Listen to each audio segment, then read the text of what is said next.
Hi, just recently I've been working on repainting some very old figures I've had for quite some time.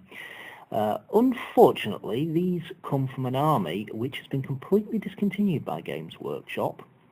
But they're such nice figures, I decided I was going to repaint them all, and I've figured out how I can treat most of them as another company of Imperial Guardsmen. These three here I painted just for the hell of it, because there's no real way I can get these into an Imperial Guard army list. But I'd like to show you the ones that I can. I can start off with this little group here, some rather ornate armour. Now these are going to count as a company command squad upgraded to have carapace armour. In the original rules, when they were codex, this was called a warlord and a hearth guard, and they were the command elements of the army. Then I've got some other sort of command figures. These go back a long way, right the way back to Rogue Trader, where I can make a few platoon command squads. Now I've actually used a plastic figure here. Games Workshop went from having purely metal miniatures to having some plastic kits and also some metal bodies with plastic arms. That is actually a proper metal standard bearer. The standard got damaged, so I replaced it with a bit of wire, a decorative top, and a band of my own design. Well, downloaded from the internet. And that one was just converted because it's very expensive to buy standard bearers for this army from the internet. Did actually notice while painting it actually looks like a small Confederate soldier, so I should be fine as long as I don't come up against any of those damned Yankee Ultramarines. Anyway, medic as well. Now, these older figures include musicians. I'm just using them as Vox Link carriers in this army.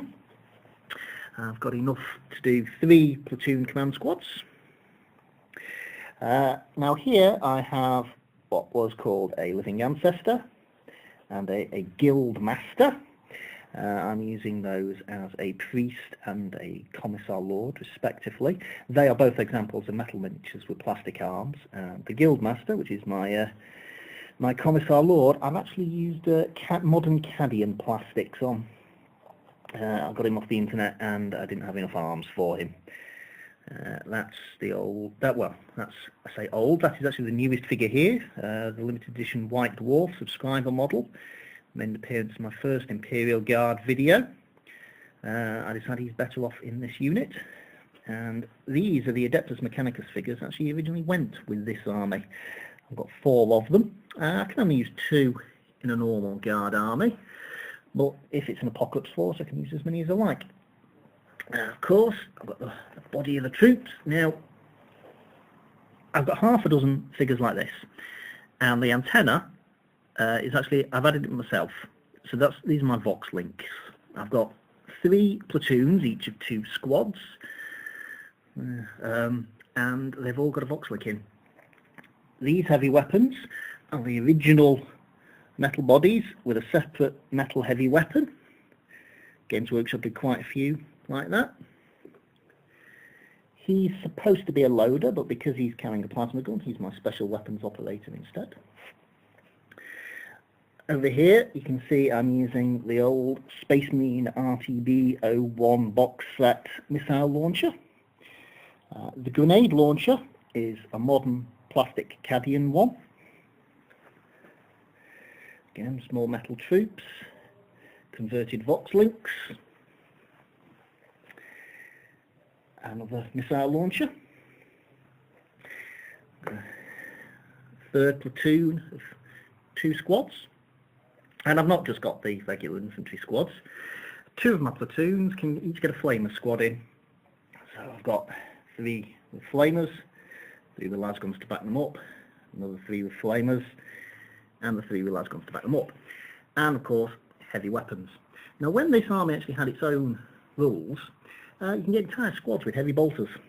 So in keeping with that, I've got 2 squads, each of which carry 3 heavy bolters, and these are a mix of the later plastics there and the early metal body and metal heavy weapon. Now this is the style of heavy bolter that was originally meant to go on these figures, and because these are getting hard to get hold of, on that one I've been forced to use a slightly later Space Marine heavy bolter, but it fit on the figure quite nicely. I've also got a mortar squad, 3 mortars.